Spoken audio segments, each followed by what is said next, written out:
हम इस रिश्ते को यही खत्म कर देते हैं। बिला वजह तुम खफा हो रहे हो। हमने तुमको सारी सूरत हाल बता दी है।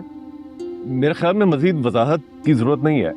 वजाहत देने की बात नहीं है, लेकिन ये भी कोई तरीका नहीं है कि हम जब शादी के लिए तैयार होते हैं तुम लोग पीछे हट जाते हो। कुछ सेल्फ रिस्पेक्ट भी कोई चीज होती है। अरे भाई, बात पीछे हटने की नहीं है। तो फिर क्या समझूं मैं इसको? इससे तो बेहतर था कि मैं उसका निकाह करवा देता, फिर तुम जीनिया को भी साथ ही भेज देते। भाई साहब, आपको ये ऑप्शन तो दी थी तब, आप तब भी एतराज कर रहे थे। हमारा एतराज तो पहले भी गलत नहीं था भाभी, और मुझे नहीं लगता कि ये रिश्ता टाल मटोल से मजीद चल पाएगा। बेहतर यही है कि हमें कुछ और सोचना चाहिए। अम्मी, ये क्या कह रही हैं आंटी आप? ऐसे थोड़ी होता है। वो दोनों एक दूसरे को पसंद करते हैं, हम ऐसा नहीं कर सकते हैं। पसंद में इस तरह इंसल्ट कौन करता है बेटा? शादी ना हुई, तमाशा हो गया ये तो। मेरा तो ख्याल है कि मजीद मामलात बिगड़े, इससे बेहतर यही होगा कि हम इस रिश्ते को यही खत्म कर देते हैं। जिंदगी के बड़े बड़े फैसलों में आजमाइश आ जाती है, और इन्हीं आजमाइश से गुजर कर इंसान रिश्तों को मजबूत बनाता है। आज भी इसी आजमाइश में आ चुका है, लेकिन एक बेहतर मुस्तकबिल की ख्वाहिश में। और तुम दोनों का मुस्तकबिल तो एक साथ ही है ना। बस ये जरा सा मुश्किल वक्त से गुजार लो, फिर देखना उसके बाद अगर मुझे खुद जाकर उसे लेकर आना पड़ेगा तो मैं उसका हाथ पकड़ कर लेकर आऊंगा तुम्हारे लिए। लेकिन मैं तुम्हारी आंखों में आंसू नहीं देख सकता। चाहिए नहीं बात, ऐसा समझो जैसे शादी से पहले ही तलाक हो गई हमारी। अल्लाह ना करे, कैसी बातें कर रही हो तुम? ऐसी बातें मुंह से थोड़ी निकालते हैं। और ये रिश्ते कोई मजाक नहीं होते हैं, समझो जिंदगी का एक उन्वान होते हैं, और इन्हीं के मुताबिक जिंदगी आगे बढ़ती है। फंसा रहे हो अपने आप को इस चक्कर। क्योंकि मैं तुम्हारा एक अच्छा दोस्त हूँ। ये दोस्ती तुम्हारे चचा चची के एहसानात से ज्यादा भारी पड़ेगी, तो मत करो।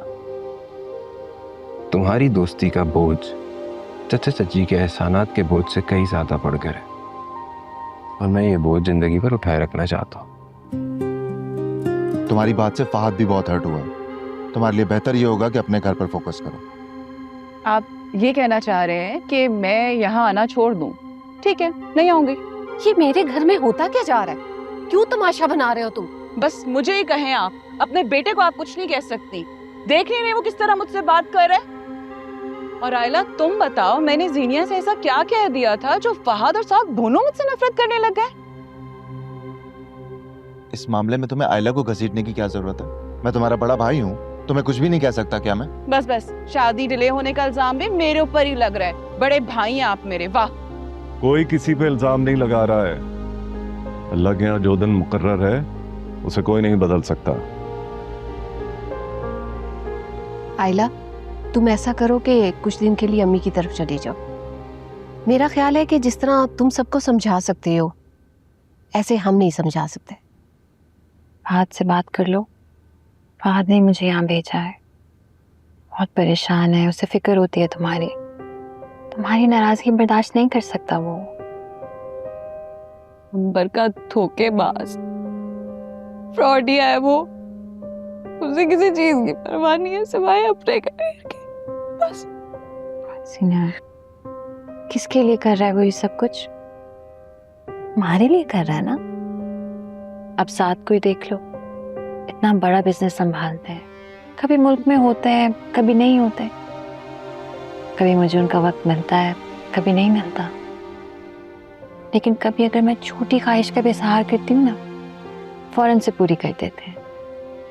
तुमने कभी सोचा है क्यों हर कोई उनको इतनी इज्जत देता है? क्यों उनकी हर बात की वैल्यू है? क्योंकि वो फाइनेंशियली स्टेबल है, इसीलिए। नहीं चाहिए मुझे ऐसा कुछ भी, नहीं चाहिए मुझे ऐसा कुछ भी जो मुझे मेरे फहद से दूर कर दे। ऐसी हर चीज, ऐसी हर शख्स, ऐसे हर काम से मुझे नफरत है जो मेरे और मेरे फहद के बीच में आ खड़ी हो। और ये वो बात समझता ही नहीं है। बस मैं तुमसे वादा करती हूँ जीनिया, अगर तुम्हारे और फहद के बीच में कोई भी आया ना तो मैं खुद उसका कत्ल करूंगी। तुम्हें बस आला से आला ओहदे पर बैठना है ना? बोलो। पहले तो कुछ नहीं समझता था खुद को, हाँ, लेकिन जब से तुम मेरी जिंदगी में आई हो सोचता हूँ कुछ तो स्पेशल है मुझ में। जब ही तू इतनी प्यारी सी हसीन सी लड़की मेरे लिए रो पड़ी। अरे खुशफहमी है ये तुम्हारी, ये आंसू मैं तुम्हारे लिए नहीं बहा रही, शुक्राने के आंसू है ये कि तुम जैसे फ्राडिये से मेरा पीछा छोड़ा, शक्ल भी नहीं देखना चाहती मैं तुम्हारी। चलो ठीक है, तुम अपनी आंखें बंद कर लो, मैं तुम्हें देखता रहता हूँ। ये जो तुम इतना नॉन सीरियस हो रहे हो ना, पता चलेगा तुम्हें जब मेरे एंगेजमेंट का सारा सामान तुम्हारे घर पे पहुंचेगा, फिर देखना तुम। अरे क्या हो गया, इतना गुस्सा क्यों कर रही हो तुम? अच्छा चलो ठीक है, आई एम सॉरी, मैं तुमसे माफी मांगता हूँ, बल्कि कान पकड़ के एक्सक्यूज करता हूँ तुमसे। प्लीज थूक दो गुस्सा। ये स्क्रीनशॉट ना मैंने ले लिया है, अब जिंदगी के किसी भी मोड़ पे तुमने मुझे तंग किया ना तो ये सारा स्क्रीनशॉट उठा के मैं वायरल कर दूंगी। इसकी शादी भी आप लोग ही कराएंगे, ये खुद नहीं करेगा। नहीं, इसकी शादी हम ही कराएंगे क्योंकि हमारा बेटा है और मैं चाहूंगा कि इस पर से भी जल्द से जल्द फारिग हो जाऊं। नहीं मतलब अपने लिए लड़की पसंद कर लेता, इतना तो कर ही सकता था, है ना? जीनिया, हर बात में बोलना जरूरी है? खाना खाओ। अब मैं तो बस एडवाइस दे रही हूँ, अब माने या ना माने ये इसकी मर्जी है। अच्छा बेटा आबिस तुम बताओ, अगर तुम एग्री करते हो तो हम लोग बात चलाएं आगे, और अगर तुम्हें लड़की पसंद आ जाती है तो फिर जीनिया के साथ तुम्हारी भी शादी कर देंगे। या अल्लाह, कैसा लगेगा ये फहद के साथ बैठा हुआ दूल्हा बना? नहीं। जीनिया, चाची मुझे कोई एतराज नहीं है, आप जैसा कहेंगी, आप लोग को जो ठीक लगे आप लोग कर सकते हैं। हाँ, ऐसे क्यों एतराज होगा? ये तो बली का बकरा है ना, जो कहेंगे मान लेगा, है ना? जम छुपाने के अल्फाज नहीं होते। खामोशी जुर्म का एतराफ होती है। अरे घर में प्लीज किसी को मत बताएगा इस बारे में, प्लीज। वैसे अगर मैं चाहूँ भी ना तभी किसी को कुछ नहीं बता सकूंगी। काश कि तुमने मुझसे बात की होती, मुझसे कुछ कहा होता, मैं कुछ कर पाती। तो मैं चाहकर भी कुछ नहीं कर पाऊंगी, बहुत देर हो गई है। अच्छा है, बहुत देर हो गई। अच्छा तो है, पर अफसोस रहेगा मुझे।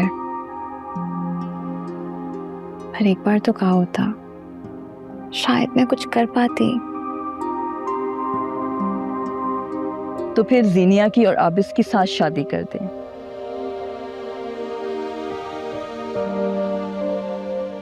मैं ठीक हूँ, बस आबिस को देखो कैसे मुंह बसोरे बैठा है, पता नहीं दूल्हा बन के कैसा लगे।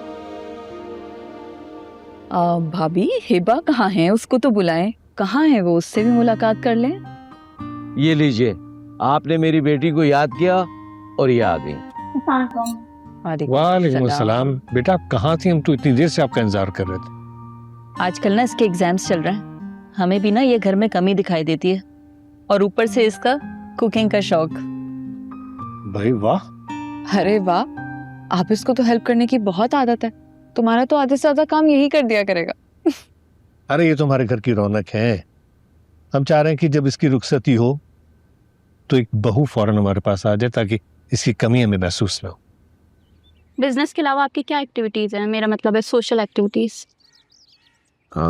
सोशल एक्टिविटीज तो ऐसा कुछ नहीं है, ज़्यादातर मेरा टाइम फैमिली के साथ ही स्पेंड करता हूँ मैं। वैसे होनी तो चाहिए, मैं तो खुद बहुत सोशल हूँ और हर चीज़ पर अपनी एक राय रखती हूँ।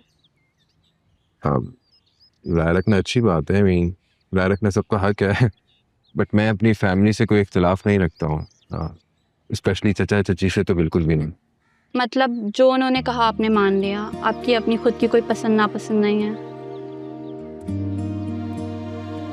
नहीं, ऐसी कोई बात नहीं है। आई मीन उन्होंने कभी मेरे लिए कुछ गलत पसंद किया ही नहीं है, मेरे लिए कुछ गलत सोचा ही नहीं है उन्होंने, तो मैं किस बात का इख्तिलाफ रखूंगा उनके साथ।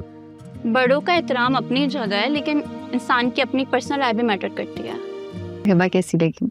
मुझे तो बहुत अच्छी लगी है, और मुझे लगता है तुम दोनों बहुत अच्छे लगोगे एक साथ। पता नहीं, मैंने इतना गौर से नहीं देखा उसे।